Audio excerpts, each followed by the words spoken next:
recent discourse, a faction of conservatives asserts that America's foundations are rooted in Christian doctrine, portraying the nation as inherently a Christian nation. Yet a closer examination of historical texts reveals a different narrative, one that cherishes individual freedom over doctrinal conformity. Thomas Paine's pamphlet Common Sense is pivotal. It encapsulated the spirit of freedom from British oppression while critiquing the entanglement of monarchy and religion, likening it to the popery of government. Paine's championing of a government guided by nature and reason underscores a core American ideal: freedom from religious imposition. Thomas Jefferson, another architect of American ideals, sought significant common ground with various religious groups, particularly Baptists, who opposed government-sanctioned religion. His voluntary contributions to his local parish, despite personal beliefs that leaned toward atheism, showcase his pragmatic approach. Jefferson's famous proclamation that others' beliefs should not injure him highlights a foundational principle of religious tolerance that diverges sharply from the Christian nation narrative.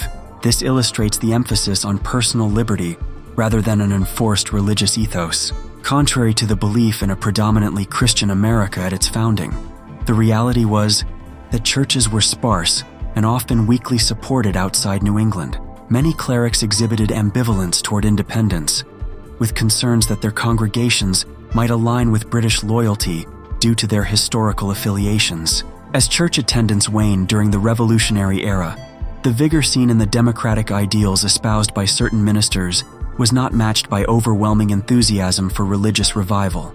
The Continental Army, composed of soldiers often described as irreverent, reflected a landscape of widespread skepticism towards organized religion. This irreverence eventually led to a resurgence of evangelical Christianity, which emanated as a counter-response to the rise of free thought and deism among educated circles in the late 18th century. The burgeoning evangelical movement positioned itself as a torchbearer for a Christian America, justifying territorial expansion and fostering the notion of a distinctly Christian identity in the face of atheism. However, this growing obsession with religion created divisive fault lines that intersected with societal issues like slavery. The evolution of American identity, thus, became a battleground for competing visions of what it meant to be a Christian nation.